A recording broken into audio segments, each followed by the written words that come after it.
We've got breaking news out of the NFL where Ravens quarterback Lamar Jackson has been ruled out for Sunday's game against the Rams. He'll miss a second straight game with a hamstring injury suffered in Baltimore's Week 4 loss in Kansas City. So that means Cooper Rush will make his second straight start for Baltimore on Sunday as the Ravens try and avoid a 4-game losing streak.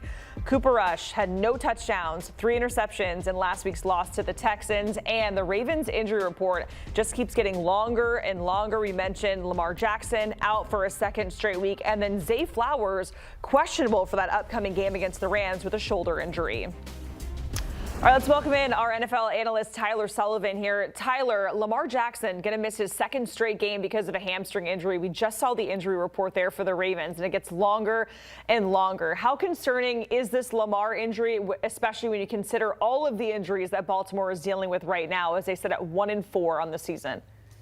Well, it's that last point, Jacqueline, that should be highlighted, the 1-4 record on the season, and then you pile on all of the injuries. There is no margin of error here for the Baltimore Ravens. So when we first learned about Lamar Jackson dealing with the hamstring injury, obviously in the Kansas City game, and you're looking at down the road kind of projecting that type of an injury, you did notice that they have a bye week in week 7. So you go, okay, if this is a hamstring injury that provides a little bit of cushion, you can look at that bye week and say, okay, yeah, maybe he does miss the next 2 games. And now we're kind of seeing that come to fruition. Now he's going to be out for essentially 2.5 games when you talk about that the end of that Kansas City game. So this is a massive blow to a Baltimore Ravens team, not just because, of course, you're losing your MVP quarterback in Lamar Jackson, but where you are in the season. We're looking at this getting out of hand in a hurry. It already has, but now you have Cooper Rush going up against a Los Angeles Rams team that is going to be highly motivated. You got to remember, they lost an overtime game to the San Francisco 49ers on Thursday. They have an extended rest going into that mini bye, so you're in a tough spot here going into that Week 7 bye with Lamar Jackson or without him. And you mentioned it, it's going to be Cooper Rush getting his start here against the Rams. He was not great against the Texans, to say the least. He had 3 interceptions. So what is your confidence level in him if he does, have to play, or he is going to play in this Rams situation? Then there's the bye, then there's the Bears and the Dolphins. So for the next couple of weeks, what's your confidence in Cooper Rush to try and keep this team afloat, considering what we saw last week against the Texans? It's not particularly high, and it's not even, yes, of course, you move off of Lamar Jackson, nobody is going to replace Lamar Jackson. He is such a unique talent as both a weapon with his legs and with his arm. But to me, you kind of have to look at it big picture with the Baltimore Ravens, because Lamar Jackson was keeping them somewhat afloat. I don't want to say too much because, again, they only have 1 win. But he was keeping them afloat, masking a little bit of the deficiencies they have on the defensive side of the ball. This is arguably the worst defense in the NFL by many measures. I mean, they're 31st in the NFL in total yards allowed. They're dead last in the NFL in passing touchdowns allowed. So they're in a bad way defensively. But if you had Lamar Jackson, you could at least say, okay, he can maybe win us a game simply by his talent and keep us in these contests. If you're asking Cooper Rush to do the same thing and keep you in games and have that and basically win in spite of the defensive play on the other side, then you're going to lose a lot of football games. So as much as we say, okay, Cooper Rush, he had 3 interceptions, didn't look great, only led them to 10 points in that loss to the Houston Texans, you have to remember on the other side, they were giving up touchdown after touchdown. So as much as we're going to look at Cooper Rush and how he replaces Lamar Jackson, the defense right now is not doing him any favors. Part of that's because of injury, but part of that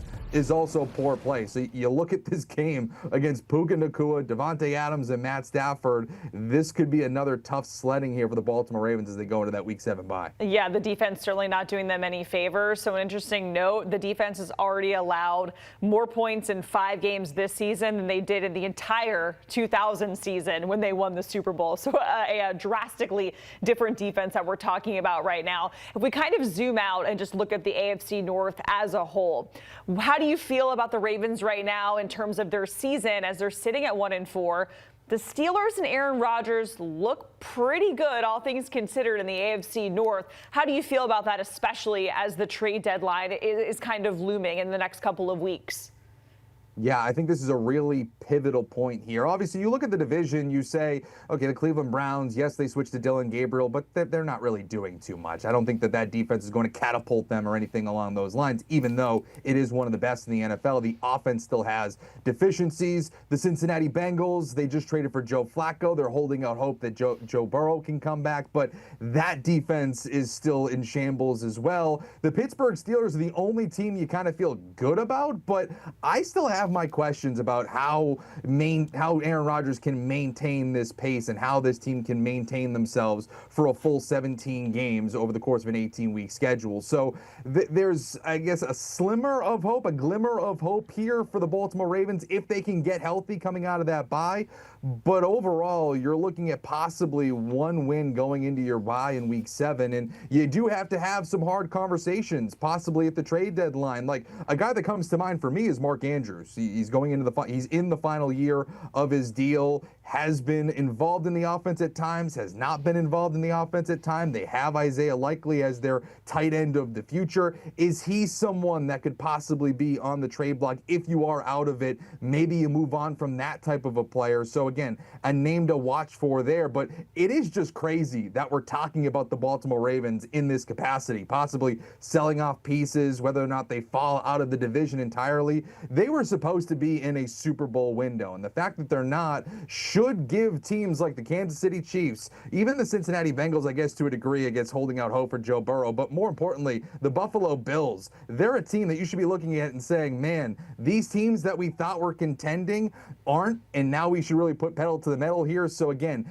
it's crazy that we're talking about Baltimore in this capacity, but again, the defense has been struggling, it's been banged up, and now you're talking about your MVP quarterback not available. It's trying times for Baltimore, to say the least.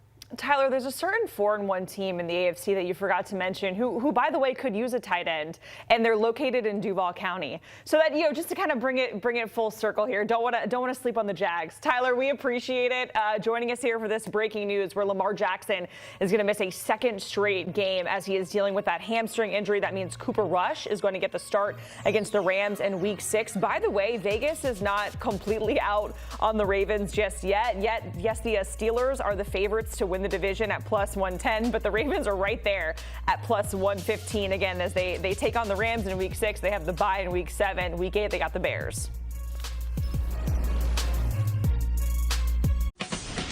When you need your sports news all the time, we've got breaking news to bring to you. CBS Sports HQ gives you a snapshot of all the sports that matter to you.